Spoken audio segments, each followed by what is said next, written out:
Samsung full automatical washing machine ഒരു കംപ്ലൈൻറ്റുമായിട്ടാണ് നമ്മൾ വന്നിരിക്കുന്നത്. എന്താ കംപ്ലൈൻറ്റ് എന്ന് വെച്ച് കഴിഞ്ഞാൽ നിങ്ങളെ കാണിച്ചു തരാം. പവർ ഓണാക്കിയതിന് ശേഷം മെഷീൻ്റെ പവർ നമ്മൾ ഓണാക്കി കഴിയുമ്പോൾ നമുക്ക് ഇത് കിടക്കുന്നത് സ്പിന്നിലാണ് കിടക്കുന്നത്. സ്പിന്നിലിട്ട് സ്റ്റാർട്ട് ചെയ്യുമ്പോൾ DC എന്നൊരു എറർ കാണിക്കുന്നുണ്ട്. DC എന്നൊരു എറർ വന്നിരിക്കുന്നത് ഇവിടെ ഡോർ സ്വിച്ചിൻ്റെയാണ് കാണിക്കുന്നത്. ഡോർ സ്വിച്ചിൻ്റെ ആവാനാണ് കൂടുതലും ചാൻസ് ഉള്ളത്. അപ്പോൾ ഈ ഒരു ഭാഗത്താണ് ഡോർ സ്വിച്ച് വരുന്നത്. ഈ ഡോർ സ്വിച്ച് നമുക്ക് ടോപ്പ് കവർ 2 സ്ക്രൂ ഉണ്ട്. 2 സ്ക്രൂ അയച്ചു കഴിഞ്ഞാൽ ടോപ്പ് കവർ നമുക്ക് സിമ്പിളായിട്ട് തന്നെ ഊരിയെടുക്കുക. അതിനുശേഷം വന്നിരിക്കുന്ന ഡോർ സ്വിച്ച് ഈ കാണുന്നതാണ് ഡോർ സ്വിച്ച്. അതിന് മുമ്പ് നമുക്ക് സ്വിച്ച് ഓഫ് ചെയ്തതിന് ശേഷം 2 സ്ക്രൂ അഴിച്ചെടുക്കാം. അഴിച്ചെടുത്തിട്ട് ഡോർ സ്വിച്ച് പല ടൈപ്പുകളാണ് വരുന്നത്.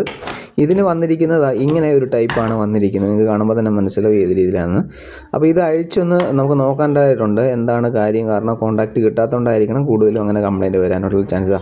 ഇത് കാണുമ്പോൾ മനസ്സിലാവും ഫുള്ള് ക്ലാവ് പിടിച്ചിരിപ്പുണ്ട്. കണ്ടില്ലേ, ആ ഒരു ഭാഗത്ത് 2 പിന്നുകൾ തമ്മിൽ ജോയിൻ ചെയ്യുന്ന സ്ഥലത്ത് ക്ലാവ് പിടിച്ചിരിപ്പുണ്ട്. അതുകൊണ്ടാണ് കോൺടാക്റ്റ് കിട്ടാഞ്ഞിട്ട് അത് വർക്ക് ചെയ്യാതിരുന്നത്. എന്തായാലും നമുക്കത് അടിപൊളിയായിട്ട് തന്നെ ഒന്ന് എമരി പേപ്പറൊക്കെ ഇട്ട് നല്ല വൃത്തിയായിട്ട് തന്നെ ഒന്ന് സർവീസ് ചെയ്ത് നമുക്ക് തിരിച്ചതുപോലെ തന്നെ സെറ്റ് ചെയ്തിട്ട് കൊടുക്കാം. അപ്പം ഈ ഒരു സ്വിച്ചിൻ്റെ ഉപയോഗം എന്താണെന്ന് വെച്ച് കഴിഞ്ഞാൽ ഒരു സേഫ്റ്റിയാണ് ഈ സ്വിച്ച്. കാരണം നമ്മൾ മെഷീൻ വർക്ക് ചെയ്യുന്ന സമയത്ത് ഡോർ തുറന്നു കഴിഞ്ഞാൽ ഓട്ടോമാറ്റിക്കലായിട്ട് ഓഫ് ആകാൻ പോകാൻ വേണ്ടിയിട്ടാണ് ഈ ഒരു സ്വിച്ച് കൊടുത്തിരിക്കുന്നത്. അതുമ്പോൾ നമ്മൾ അടിപൊളിയായിട്ട് തന്നെ സർവീസ് ചെയ്ത് സെറ്റ് ചെയ്ത് നമ്മൾ തിരിച്ച് അതുപോലെ തന്നെ ഫിറ്റ് ചെയ്യുന്നുണ്ട്. കാരണം അത് കറക്റ്റായിട്ട് തന്നെ ഫിറ്റ് ചെയ്യണം, ഇല്ലെന്നുണ്ടെങ്കിൽ അത് വർക്കിംഗ് ആവത്തില്ല. അപ്പോൾ എന്തായാലും ഞാൻ അടിപൊളിയായിട്ട് തന്നെ സെയിം അതുപോലെ തന്നെ തിരിച്ച് റീഫിറ്റ് ചെയ്യുകയാണ്.